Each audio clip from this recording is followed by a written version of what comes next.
Months ago, the Columbus City School Board of Education entered contract negotiations with the Columbus Education Association with one overriding goal: put children first.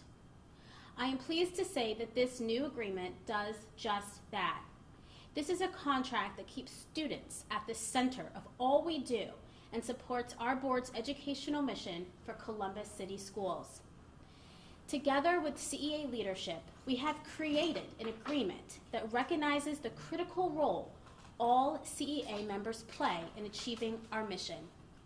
For example, this 3-year agreement commits to planning for building improvements to ensure that spaces where children learn and teachers teach are climate controlled, incentivizing teachers to complete licensure and certification in areas of high needs, reducing class sizes from elementary through high school, allowing flexibility with the time and structure of the school day, improving two-way communication between families and their child's teacher, offering innovative paid leave benefits, and recruiting and retaining talented educators with a highly competitive compensation increase. To all CEA members, we say thank you for your thoughtful consideration of this agreement and your unwavering commitment to supporting our children and families. We look forward to getting our children back in their schools with you tomorrow. Thank you. I'll take questions. President Adair, one thing that while at the CEA meeting, it was a lot of mixed emotions from teachers. This is obviously a 3-year contract, so one of the things that was brought up is, will they be fighting for the things that they didn't get this contract, next contract? Some feel that this is just an ongoing cycle. You know, so the board has really listened to the teachers in the community throughout this process. In fact, they share much of our own concerns and reasons why the Board of Education chose to run. There are systemic problems with urban education, and that's a lot of the frustration that you heard out there on the strike line. And it's not going to be solved in this contract. What it's going to be solved with is a lot of us coming together with our community to support the things our children need. That means working with all of our unions. It means working with our community partners and our citizens. We hear you, and we're going to continue working on those things. It's extremely important to this Board of Education to begin to address those systemic problems.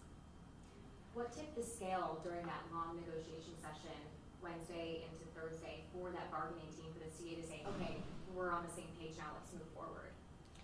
I'm not going to go too much into detail. It was a very long night, and we got a lot accomplished. We really talked through some of those sticking points. I was in the room, which was different than we typically negotiate, but it was important that the board be there to really get a finalized offer on the table so the CA members could consider it. You know, and a lot of the discussion and dialogue we had was really trying to understand the why behind what the teachers and CA members were asking for. What all was learned from this experience, this strike, to prevent it from ever reaching this point again moving forward? We need to fix urban education. I think that the community has learned a valuable lesson. The teachers are not wrong in what they are speaking about. The Board of Education is working on those things. We have been implementing plans since 2019, and now it's time for the community to step up. Everyone's tired in this education space, and our children are the ones that suffer, and we don't want that. None of us want that.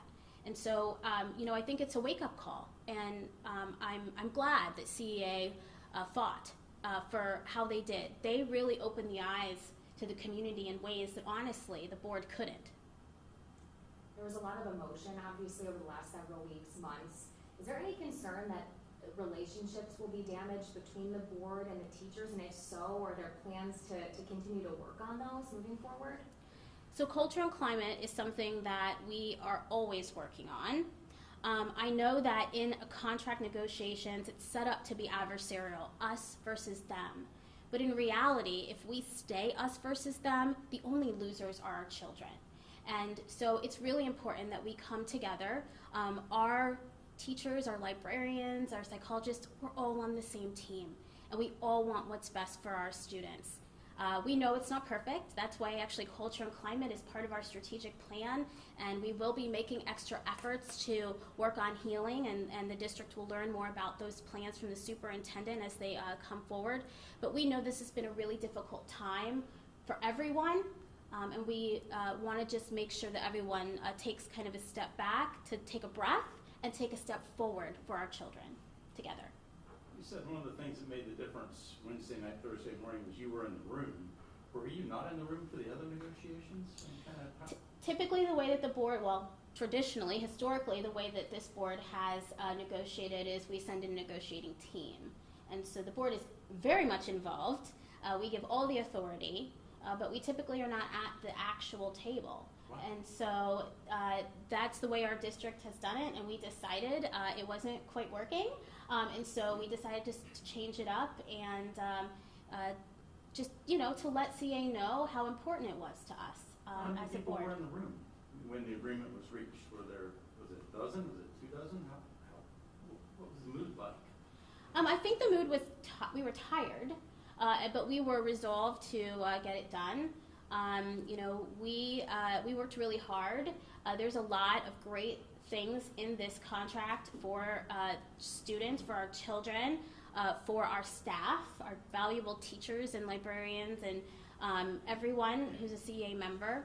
And so it really is a child-first contract. The other things we have to continue to work on. What can students and their families expect tomorrow and moving forward? First day, so we are expected everyone to be back in the classrooms and in schools, and we're going to redo our first day, right? This will be a traditional first day. It's going to be really exciting, and we're going to have a great school year. We are working really hard to make sure that every building and everything is in top notch. But we are a big district, and for those of you in the room today, you know that it is not climate controlled like we would like it in here. Things happen, and so we will continue to work hard to make sure that when they do, we have proper fixes to those. Our kids are they're gonna have a great school year. I'm very confident of that. We talked to a lot of families over the last couple of days about what they were going through. Do you have a final message for them, and maybe some of the kids who felt confused and let down maybe by not being able to go back to school, especially those younger students last week? Yeah, so luckily for our youngest students, our kindergartners who's starting out, right, they this was their real first day. So they were luckily spared by a little bit of it. But yeah, to our students, I have a student who was devastated by the news. I did a teacher mom who was devastated by the news. Everybody, wants to be back in the classroom, and really, that's the place we should be. And to all of our students, just know that, every adult in this district, every community member really does care about you. And as we saw our community out there supporting our teachers, that's really support for you too. And so we're going to continue to lean on that. We're going to lean on our community to make sure that our students have exactly what they need to become the portrait of a graduate, what our community said was important. And there's a meeting at 8 a.m. tomorrow. Is that still happening? Can you kind of just walk us through why that needs to happen? I know it's part of the protocol, but for people who might not understand that portion. Yeah, so tomorrow morning, the board will put its official vote of approval on the contract, and we will sign it with CEA leadership, and it will become official.